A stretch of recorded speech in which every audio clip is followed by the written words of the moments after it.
My name is Emily Green. If you'd asked anyone in my family, they'd probably describe me as the odd one out the artsy type who never quite fit the mold. But I never thought they'd laugh in my face.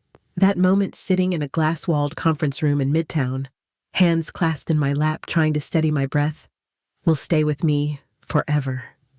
The room smelled like polished wood and cold ambition. My parents sat at the head of the table, perfect posture and emotionless eyes as if this was just another board meeting. When the lawyer said my name, I straightened instinctively, already bracing for the usual disappointment. To Emily Green, $10. That's what he said. Just $10. And then came the laughter. Soft at first, then sharper, layered with smugness, and that specific brand of contempt only family can deliver. My mother's hand fluttered to her mouth like she was trying to hold it in. My father chuckled audibly, shaking his head with performative pity. My face flushed, my arse rang heart-hammering. I felt myself shrink into the chair like I could fold up and disappear beneath the marble table. I didn't say a word. I didn't trust my voice not to crack. I just nodded, trying to pretend I hadn't seen the way my cousin elbowed another cousin, or the way my older brother smirked without even looking up from his phone. It wasn't the money. I never expected a trust fund or beachfront property. What gutted me was how easy it was for them to laugh, how little it took to confirm what they'd always believed, that I didn't belong, that I wasn't worth taking seriously. I'd grown up in this family, but I'd never been one of them. The Harpers were a dynasty. My grandfather built a legacy from factories and sweat equity, and my parents wore that legacy like armor. From the time I could walk, I was expected to fall in line to look the part, to play by rules I didn't understand. But I liked art. I liked the night. I liked silence. I liked seeing things nobody else noticed. And for that I was pitied, tolerated, never embraced.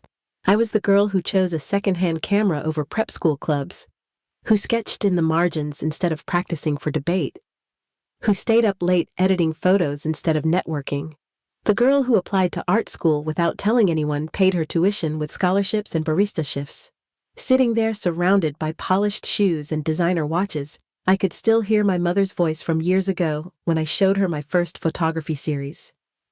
You look tired, maybe less time outside, as if my passion were a sickness.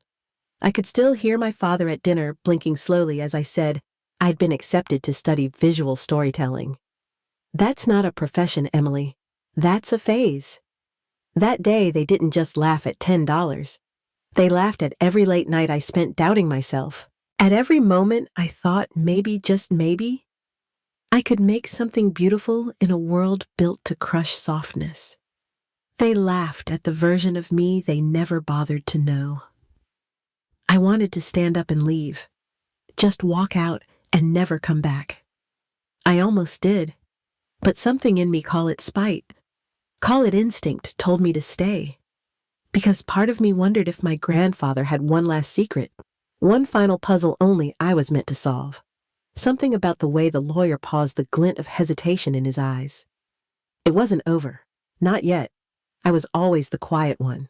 In a family full of power suits and sharp opinions, I was the girl who preferred window lights and pencils, while other kids played soccer or polished their resumes at 12.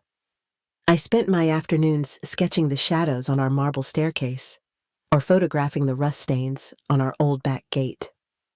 My older brother Nathan was everything my parents wanted. Clean-cut, articulate, and knew how to shake hands like a future CEO before he hit high school. He played lacrosse, aced every AP class, and smiled with just enough charm to make people trust him without reason. At dinner, he'd talk stocks with my dad while I quietly pushed peas around my plate. When I showed interest in drawing, my mother signed me up for a watercolor class and called it a phase.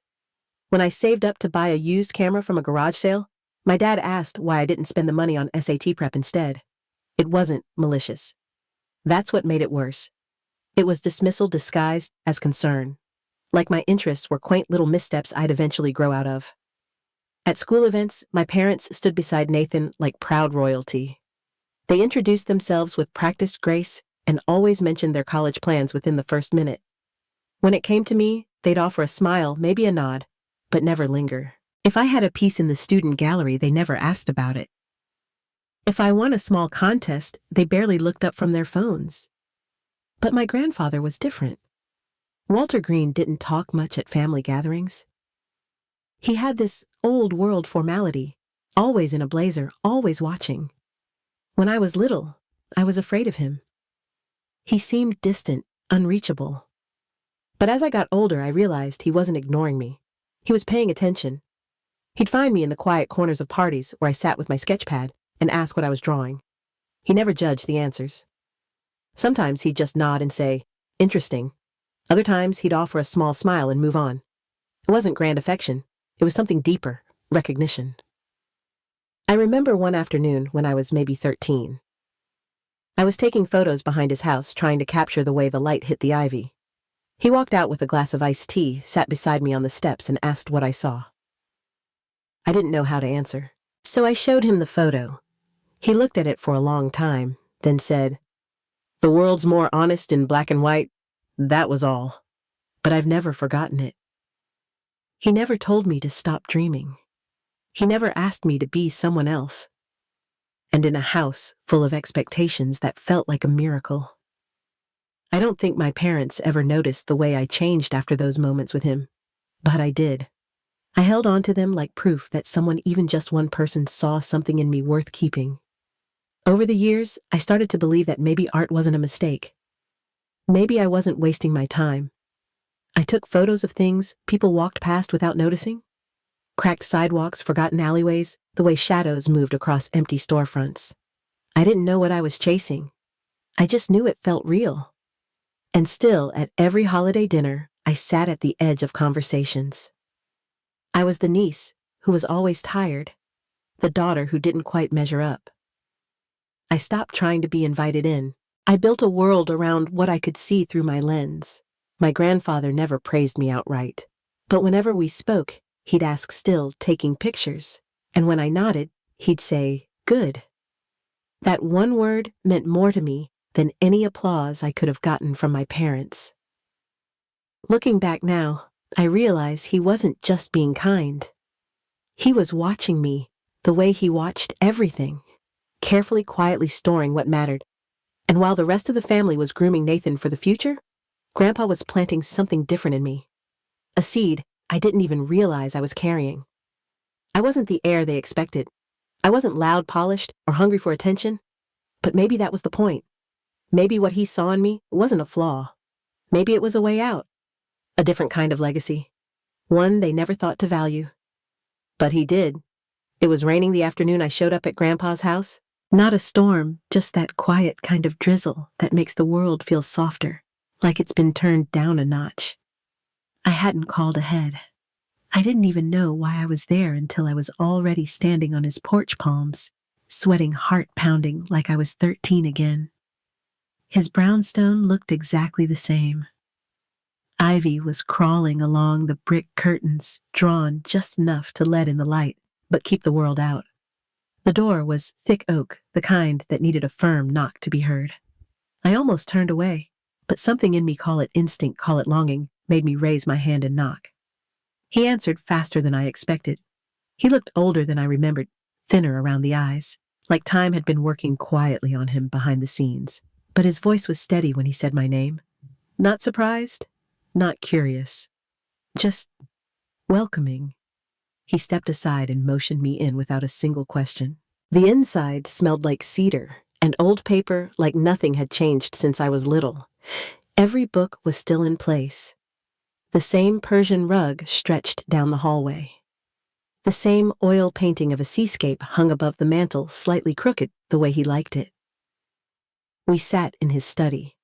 I hadn't been in that room in years. The chairs were leather and worn, the shelves packed with titles I'd never dared touch. He poured tea from a silver pot, not offering options, just serving like it was routine. We didn't talk much at first, just sat in the quiet. It wasn't awkward, it was peaceful, like the room itself was holding space for something unspoken. Then he asked what I was working on. I hesitated, unsure if he really wanted to know. Then I told him about a series I'd been shooting. Abandoned buildings, old signage, and the bones of neighborhoods being erased by development. He looked at me for a long moment, then asked, "What are you trying to say to them?" I didn't have a perfect answer. I said, I think I want people to feel like these places matter, that someone saw them. He nodded once. Then he said, That's dangerous work. I laughed a little confused. He didn't smile. He said, Because you're telling the truth. And truth always costs more than people think.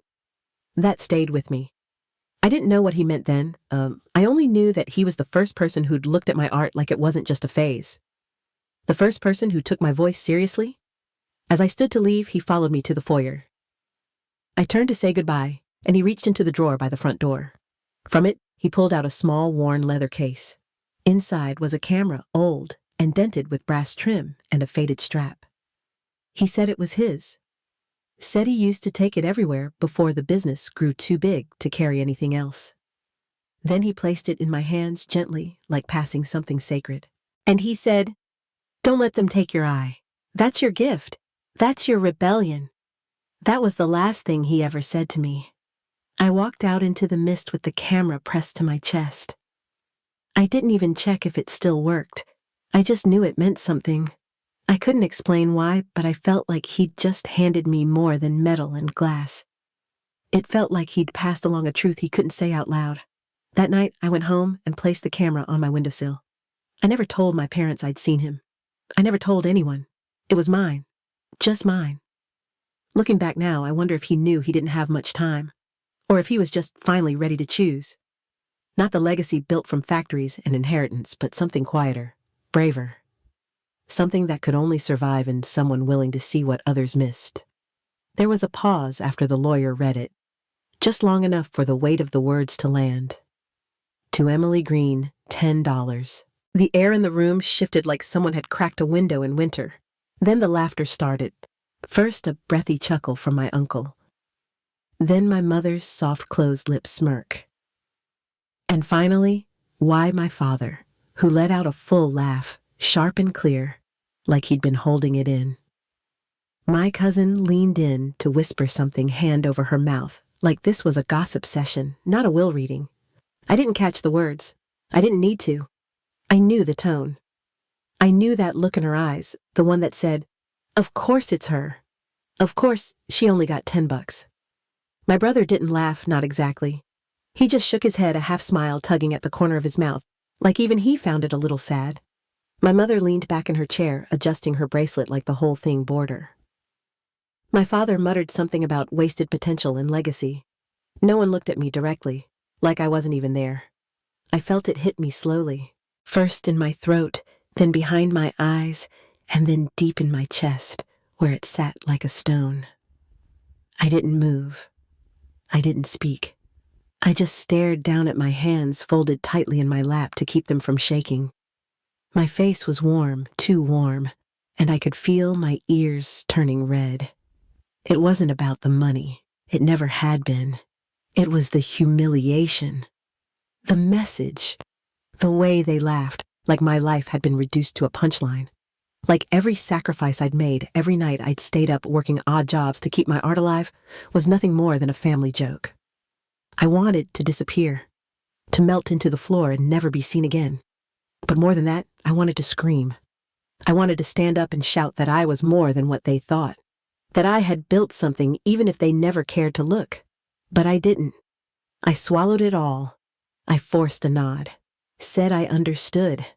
And the moment I did, I saw it in their eyes, satisfaction, like they'd won, like I'd finally been put in my place. What they didn't know was that the place wasn't where I planned to stay.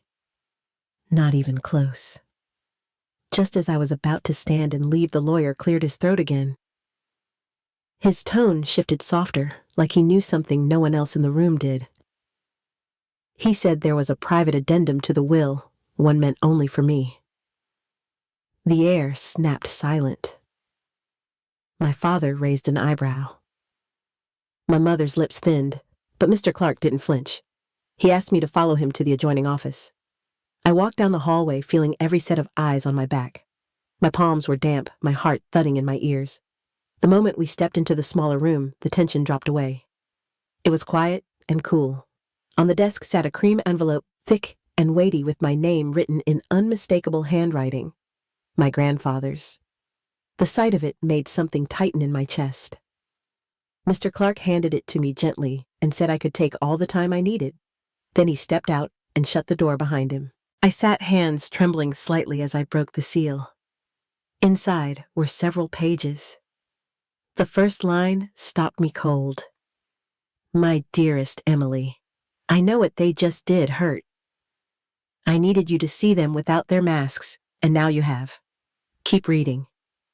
I read that letter 3 times. Every word felt like a thread pulling a hidden truth into light. My grandfather hadn't abandoned me. He hadn't mocked me. He had protected me. The $10 was a distraction, a ruse to draw out the truth in others. Because everything real, everything that mattered, was written in that envelope. He named me as the sole heir of the Harper Foundation. Not the board, not Nathan, not my parents. Me. Along with it came full ownership of a private art studio, controlling interest in the family's creative trust and legal authority over a portfolio more powerful than any of them could imagine. It was mine, because he believed in what I saw, in what I created. At the end of the letter, he wrote, "They laughed too soon." And I did. A small laugh, tearful and stunned, spilled out before I could stop it. In that quiet room, surrounded by cold glass and rich wood, I held the truth in my hands, and for the first time in my life, I didn't feel small. I felt seen. I felt chosen. The keys came in a velvet pouch, tied with a note in my grandfather's handwriting. Beacon Street, top floor. That was all it said. I stared at it for a long moment before taking a cab across the city. The building looked like nothing special from the outside. Brick and glass tucked between a bakery and a law office. But once I stepped through the door and up the private elevator, I understood what he had left me. The studio was sunlit and spacious. Polished concrete floors, high ceilings, and walls of windows flooded the room with light. There was a stillness to it. Not empty, but waiting, like it had been holding its breath until I arrived. I walked through, slowly letting my fingers trail across the furniture, the shelves, and the smooth wood of the desk. It didn't feel like a workspace. It felt like a sanctuary. In the back, there was a gallery wall. Neatly framed photos lined both sides, each labeled in small handwritten tags. I froze when I realized what I was looking at. My work. Photos I had taken over the years. One I had sold for barely anything to cover rent or school fees. Some I hadn't seen in years. Some I thought were lost. He had bought them, all of them, under different names, through small dealers. Private collectors I never connected to him. Each print was preserved with care, framed like museum pieces. Some even had notes on the back. Dates, locations, a comment or two about the light, the framing, the story they told. I felt something unravel inside me. Not pain, not sadness. It was recognition. I hadn't been alone. Not really. He had been watching, believing, collecting proof of who I was becoming, when no one else could see it. I ran my hand over the glass of one frame. It was a photo of a boarded-up storefront. Harsh shadows fall over broken letters. He'd written one line on the back. Beauty survives in silence. For years, I'd wondered if what I was doing mattered. If all the rejections and late nights and self-doubt were just illusions. But here in this space, built just for me, I finally had the answer. My work mattered. My voice mattered. He had seen it. And now he was giving me a place to build it louder. Over the next few days, I met with the Foundation's legal team. Mr. Clark introduced me to the staff, most of whom were still processing the change. But there was no resistance, just curiosity. I showed up early, stayed late, asked questions, and read everything I could. I wanted to understand what he built. I wanted to honor it. The Harper Creative Trust wasn't just a financial entity. It was a vision fund. It supported artists, storytellers, and creators who didn't fit the mold. It had been operating quietly for years, funding independent projects and emerging voices. And now, it was mine to shape. Not as a figurehead, but as someone with lived experience of being overlooked. That realization grounded me. I wasn't stepping into a role. I was stepping into a responsibility. One rooted in trust and truth, in the kind of legacy that couldn't be bought or inherited by blood alone. He had built it with intention. He had waited for the right moment. And now I understood. It wasn't just about what I saw through a lens. It was about what I chose to amplify. Standing in that studio surrounded by fragments of my own journey, I made a promise. I wouldn't water myself down. I wouldn't lead with fear. I would run this place the way I created art, with clarity, with purpose, with a deep love for the overlooked. Because that was the legacy he handed me. Not just a foundation, but belief. And belief, I learned, is the most valuable inheritance of all. The night of the opening, the gallery glowed. Floor-to-ceiling windows spilled warm light onto the sidewalk, drawing curious glances from passers-by. Inside, everything was quiet and precise. Each photograph had its own space lit just enough to feel intimate. The walls told a story, starting with my early black and white prints and slowly unfolding into richer, more layered work. Guests arrived in waves. Critics, artists, donors, a few old professors. People I had once hoped would notice me now, walking slowly, thoughtfully pausing at each piece. The room hummed with soft conversations and the occasional click of a phone camera. There was no music, just footsteps on polished floors and the low murmur of admiration. Near the back, I had placed the final exhibit. A small spotlight hung overhead. A single frame sat on a pedestal covered in linen. It waited untouched. Next to it, a brass plaque read, "Gifted to Emily Green at the will reading of Walter A. Green. Value priceless." Beneath it is a second line. Sometimes the smallest inheritance is the greatest test. I stayed near the entrance, welcoming guests, watching faces. My heart beat steady, my hands still. Then I saw them. My parents stepped in first, dressed perfectly, eyes scanning the room with that tight smile they reserve for fundraisers. My brother followed, hands in his pockets, his expression unreadable. They hadn't RSVP'd, but I knew they'd come. Curiosity, ego, something else, maybe. They walked slowly, glancing at the photos, not quite knowing what they were walking into.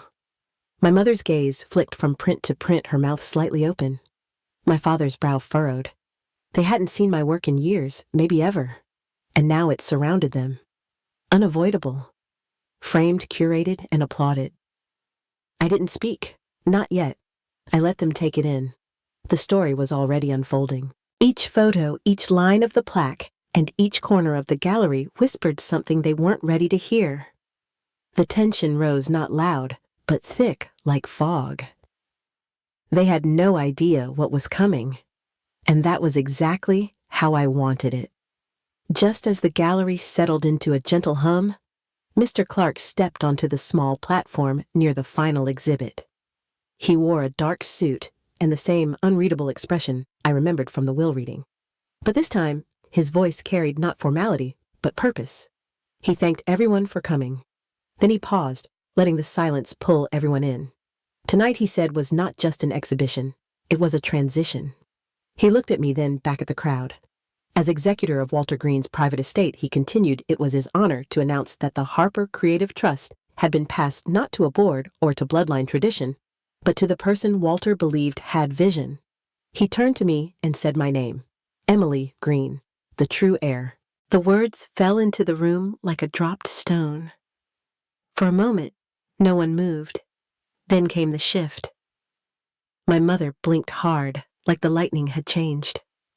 My father took a half step forward, as if hearing wrong. Nathan looked between them and me, trying to piece together what he had just missed. I stood still. I didn't gloat. I didn't look away. Just let them see it. Let it settle.